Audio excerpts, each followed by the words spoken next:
wala kang oversight.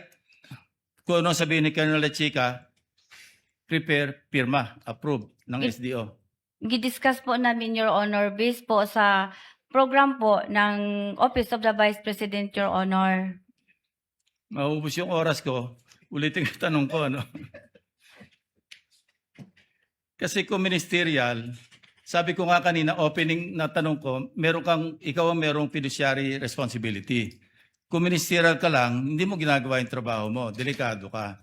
Pero kung hindi, sabi mo kasi narinig ko yung sagot mo kay Atty. Ligutan, pag satisfied po ako, pipirma ako. So hindi ministerial, hindi ba? Gidiscuss po namin, Your Honor, yung PAP, Your Honor. Hindi Tapos po na ako oras ko. Sige, nagpirma. maraming salamat. Wala akong makita makuha sagot sa'yo. Sir, presiding officer. Good afternoon, Ms. Gina. Good afternoon po, Yeah. sir, Your Honor.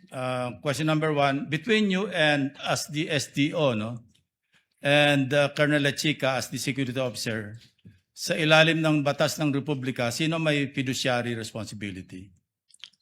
Sir, pwede po, Your Honor, pwede po matanong ano po yung Yun yung may responsibilidad. Pag inintrust ka ng pera, ikaw may responsibilidad. Ako, So between you and Colonel Lechica, sino yung may responsibilidad sa pag-entrust ng pera? ako po, Public funds, ikaw. Ako Thank you. po, Your Honor. Yeah. So each of the 4 times that nag-withdraw ka ng 125 million pesos, diretso mo bang nire-release ka agad kay Colonel Lechica? Hindi mo na dinadaan ito sa inyong vault? May vault ka sa office, di ba? Opo, Your Honor. Yung buong 125 million, hindi na ito dumadaan sa vault mo sa office? Are you referring po kung ano pong... Hindi.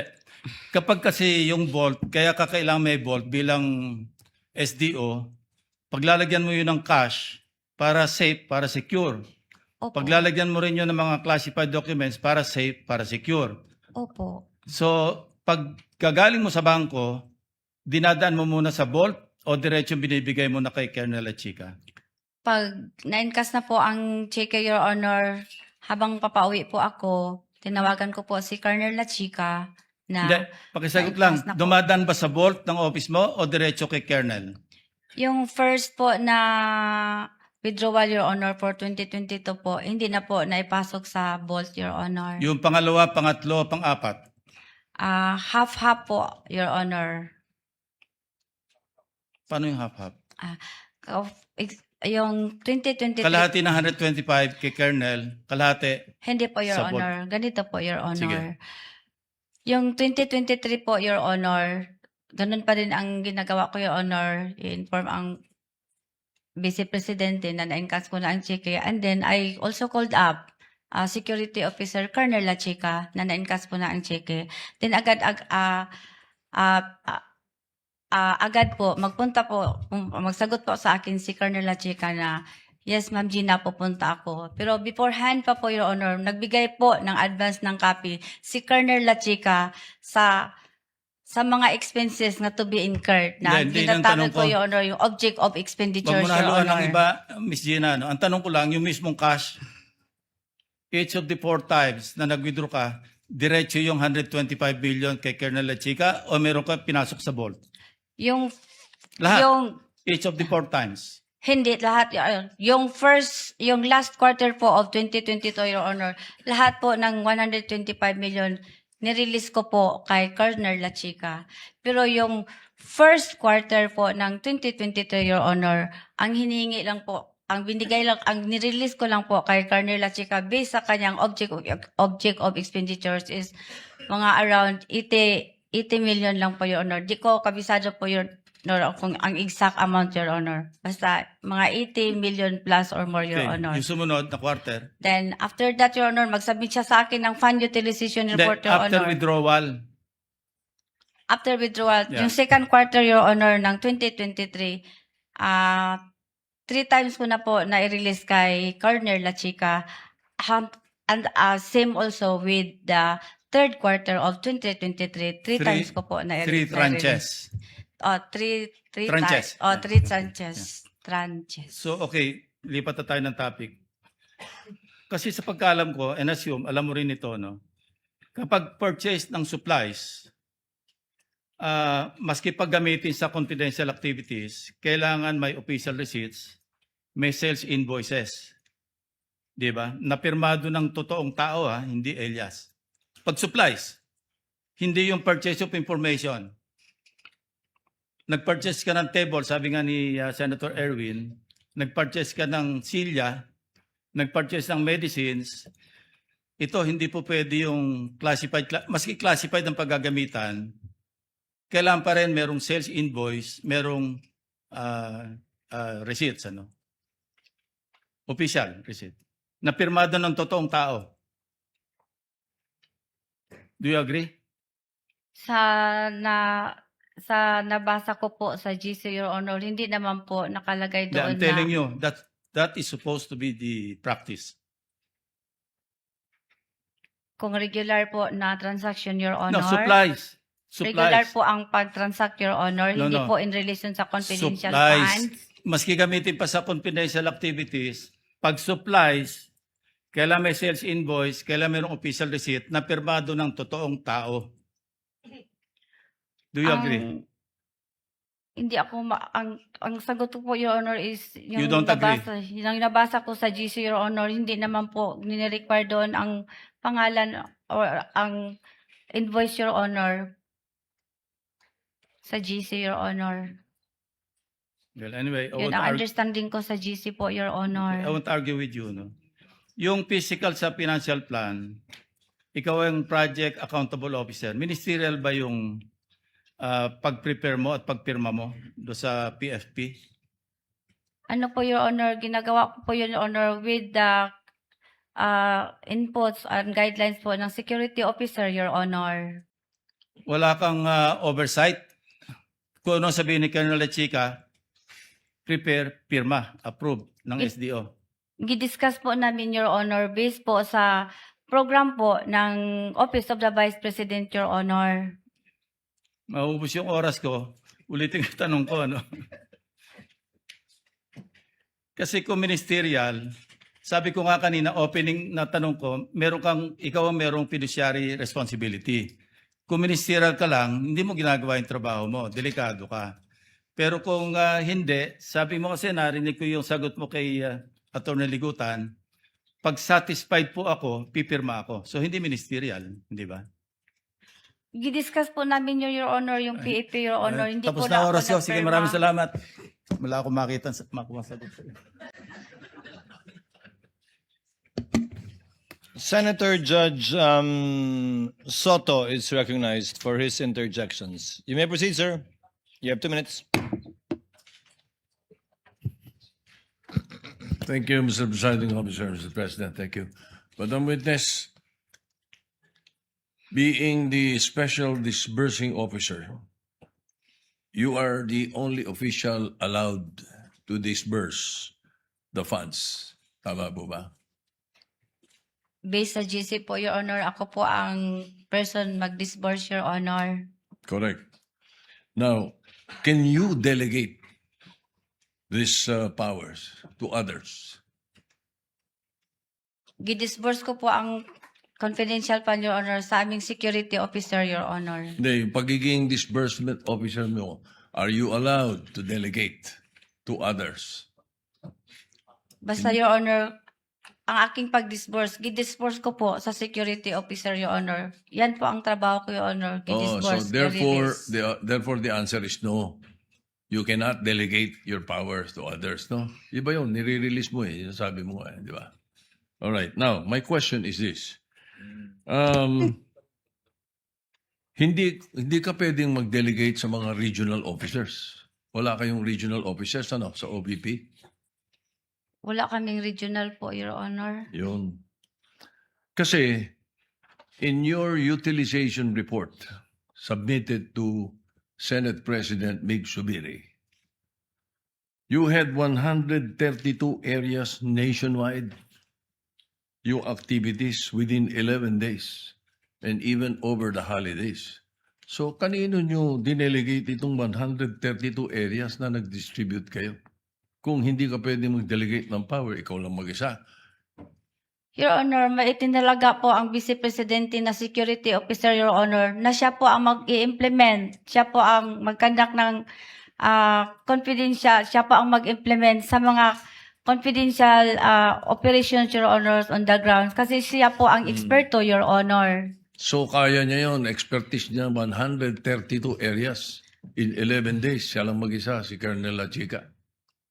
Hindi ko yan masabi, Your Honor. Kasi ang alam ko lang, si Colonel La Chica po, ay siya po ang itinalaga na security officer, Your Honor, ng Office of the Vice President. Ay siya po ang aming commanding chief, Your Honor, for the BPSPG, Your Honor. Ay, para, ayoko na marinig yung template, Mr. President. Thank you. Senator Judge Marcos is recognized. Magandang hapon po. Maraming salamat, Presiding Judge. At maikli lang yung mga tanong ko. Huwag kayong mag-alala. So, mula nung kinuha ninyo yung pera sa bangko at tinurn over kay Colonel La Chica, may pagkakataon ba na hinawakan yung pera ni VP Sara? Wala, ma'am.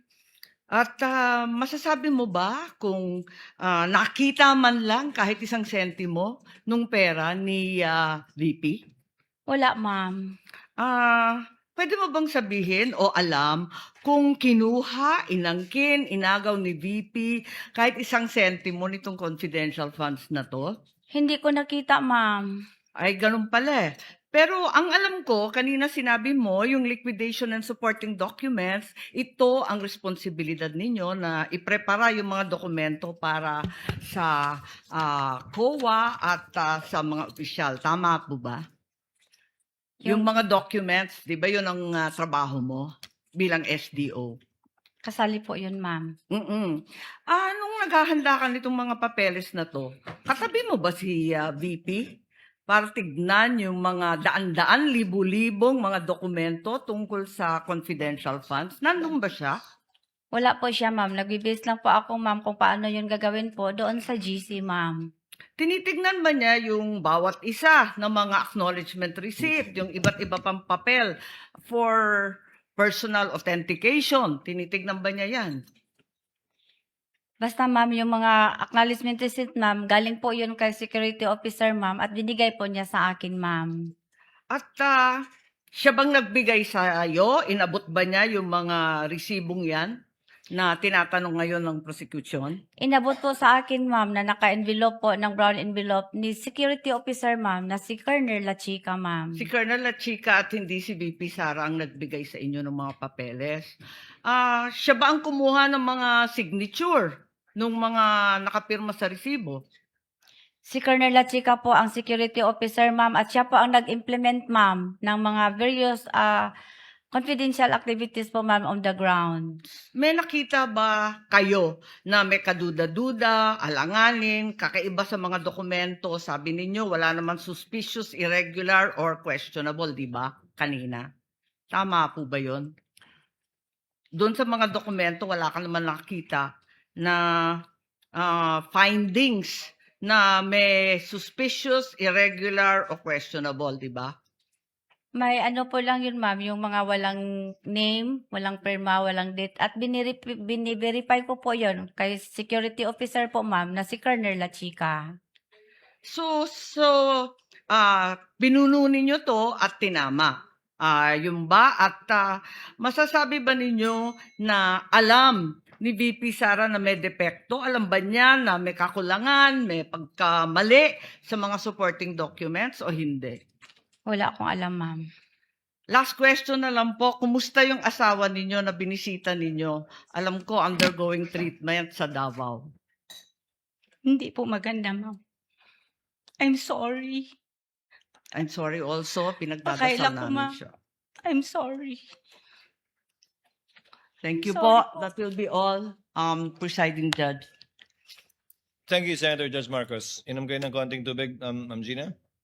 Next to interject, make his interjections rather would be Senator Judge Aquino. You have 2 minutes, sir. You may proceed when you're ready. And when Mr. the witness Presiding is ready Officer, as well. Yeah, let's give the witness some time. Are you Sige, okay, ma'am. Ma'am Gina? Can you Handa. continue? Sandali lang, sir. Oo. Inuman niyo po ng tubig, ma'am.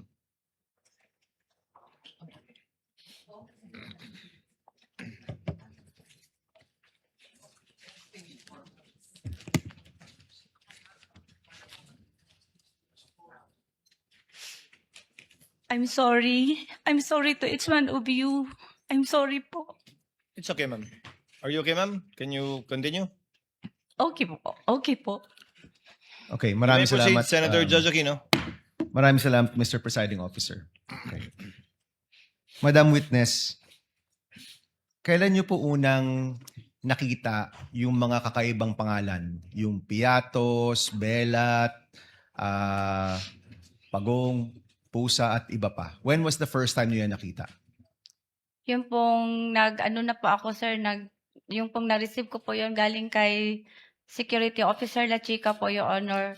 Kasi binabangga ko po yun kung tama po ba, mag-coincide po ba, at magtali po ba, ang hiningi niya sa akin before na nakasulat po sa object of expenditures, magtali po ba sa binigay niya sa akin na fund utilization report at saka yung mga ARs, Your Honor. So, bago pa po ito nilabas sa Kongreso, you're aware already of these names? Sa maalala ko, Your Honor, di ko kayo ma-remember, Your Honor, kasi sa dami-dami pong mga ARs na umabot po ng almost 800, Your Honors. Oo. Di ko na maalala, Your Honor, kung anong particular name po, Your Honor, kasi po, doon po ako concentrate, Your Honor, nagtatali sa amount po at sa anong klase pong expenses na dapat po na kung anong expenses po, dapat po within the guidelines po sa GC ang mga expenses na na-incur, Your Honor. So, kaklaruhin ko po nung una pong binigay sa inyo, wala ho kayong napansin kakaibang pangalan. Napansin nyo na lang nung lumabas na ito sa balita. May napansin po ako, no, pero hindi ko po binigyan po ng lalong concentration ko po, Your Honor, kasi doon po ako nag-concentrate sa expenses po at saka sa amount po na dapat po magtali sa kinuha niya na sa nirelease ko po na pera sa kanya, Your Honor. Okay. So, lumabas na po sa balita, sa Kongreso, itong mga kakaibang pangalan. Doon nyo po ba naisip, naku, baka hindi totoong tao itong mga to, baka mga peking pangalan to. Naisip nyo po yun, ma'am? Ano na po, Your Honor, na kasi yung nag-verify po ako kay Colonel La Chica, Your Honor, ang sabi po niya sa akin na, Ma'am Gina, those are sensitive information po at saka confidential in nature po. Yung verify nyo po, kabuuan, Colonel La Chica, okay ba tong lahat? Or inisa-isa ninyo, may mga pangalan na kakaiba, may mga datos na mali-mali? Paano po yung pag-verify po ninyo? As a whole or in specific ways? Yung mga nadaanan ko lang po na mga acknowledgement receipt, Your Honor, May verify po kayong pangalan na kakaiba? di ko maalala, Your Honor, kasi more on po ako sa expenses po at saka yung sa amount Okay. po, Your Honor. So, ibig sabihin po, nung panahong binigay po yan sa inyo the first time, hindi nyo talaga pinansin yung mga pangalan. So, para po sa inyo, nung first time po yan nakarating sa inyo, tingin nyo po ba totoong tao yung mga pangalan o ang tingin nyo po ay alias po sila? Sa tingin ko po, Your Honor, naniwala po ako kay Colonel La Chica, Your Honor, kung ano po ang binigay na mga Opo. forms o mga reports nga galing sa kanya, Your Honor. Okay. Nagtiwala po ako na totoo po yun, Your Honor, at okay po yun, Your Honor, kasi siya po ang tinalaga ni Vice President. May tiwala po din si Opo. Vice President Sara sa kanya, Your Honor. Madam Witness, I just want to be clear. Gusto ko lang malinaw na malinaw. Sa tingin nyo po, totoong tao yung mga pangalang yon o sa tingin nyo po, mga alias po sila ng mga totoong tao? Sa tingin ko po, the moment na sinabi po ni Colonel La Chica na confidential in nature po, sa tingin ko po, mga alias po yun, Your Honor. Okay, so ngayon sinasabi mo na from the first time, tingin mo alias na sila. Di nyo po tinanong kung nasaan yung listahan ng mga totoong pangalan. Hindi na po ako nagtanong, Your Honor, kasi confidential in nature po yun, Your Honor, at saka mga sensitive information po, Your Honor, sabi po ni Security Officer La Chica, Your Honor. Opo, pero pagdating naman po ni Colonel La Chica, tatanungin na rin namin siya kung nasaan yung listahan ng mga pangalan yun. So ito po, lumabas po ito more than 1 year na. no? More than 1 year na ho pinag-uusapan yung mga pangalang ito. And more than 1 year na rin po inuusig ang OVP, ang DepEd. From that time until now, hindi ho kayo yung nag-internal investigation. Kung totoo ba yung mga pangalan, nasaan yung totoong listahan, yung totoong names ng mga alias, nagkaroon ho ba kayo ng internal investigation? Wala ako niyan, Your Honor. Hindi ho kayo nagtaka kasi kayo po yung accountable. Inamin niyo po kanina kay Senator Ontiveros na kayo po yung accountable sa lahat ng ito. Hindi ho ba to your benefit na malaman ninyo kung ano talaga yung totoong sitwasyon? So, more than 1 year na po ito, walang internal investigation, hindi ho kayo nakahas. Alamin natin kung sino si Piatos, sino si Belat, sino si Pusa, sino si Pagong. Wala ho kayong ganyang pagtatangka o wala ho kayong ganyang effort sa inyo pong opisina.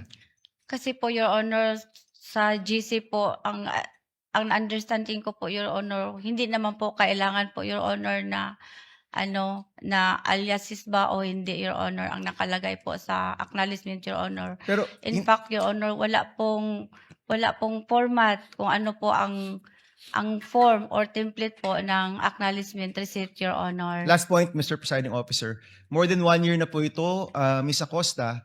Hindi ho ba kung una pa lang itong binanggit ng mga congressman, may listahan na kayo, ito po yung totoong tao.